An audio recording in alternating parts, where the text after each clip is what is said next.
Let's discuss the stomatal apparatus. When you look at the structure of stomatal apparatus, we have a pore which we call as stoma. The pore is known as stoma and it is surrounded by kidney shaped guard cells. You can see it is surrounded by kidney shaped guard cells.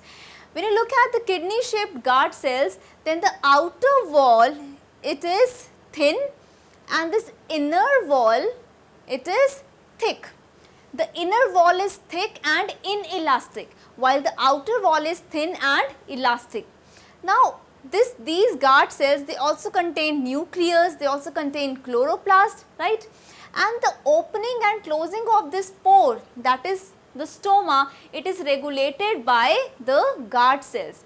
When they are fully turgid, means during daytime when photosynthesis is going to occur, what is going to happen? Sugar is being produced, due to which the water is going to enter from outside to inside. Why? Because these guard cells contain chloroplast, and when the end product of photosynthesis, that is sugar, is being produced, glucose is being produced, this is going to make the inside hypertonic, means concentration of solute is more, higher osmotic pressure is there inside, right, while the osmotic pressure outside is less. So, the movement will be from the region of lower osmotic pressure to the region of higher osmotic pressure.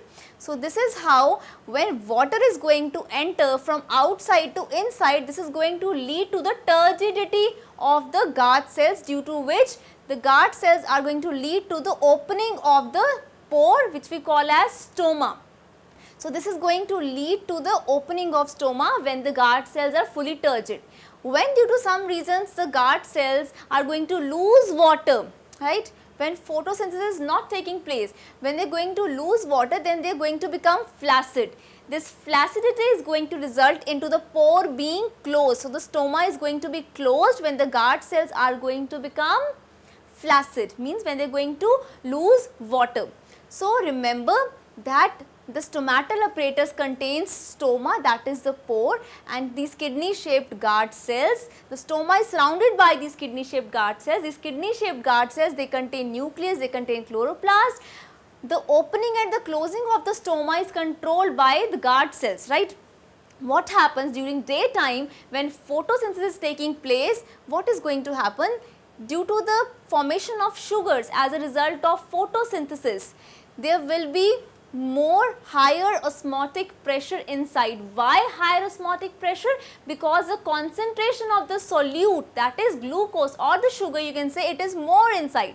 So, more the concentration of the solution, more will be the osmotic pressure. So, there is more osmotic pressure, then water from the outside is going to enter inside, which is going to make these guard cells more turgid.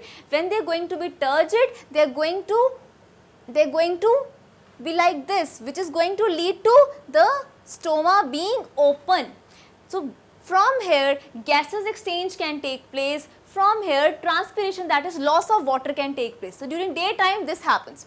When due to some reasons, or you can say during night, photosynthesis is not happening, then the inside of the osmotic pressure reduces. Why? Because the concentration of solution is going to decrease. So, the water is going to move out. The water is going to move out, which is going to lead to the cells being flaccid. They shrink. This is going to finally lead to the closing of this pore. The stoma now is closed. So, this is how opening and closing of stomata is there. This is the stomatal apparatus, which comprises of the stoma, the pore, and these guard cells. These guard cells have outer thin wall and the inner thick wall, which is inelastic. They also contain nucleus and chloroplast, and you have already seen how the opening and closing of stomata is there. When the guard cells are turgid, the stomatal pore is going to open.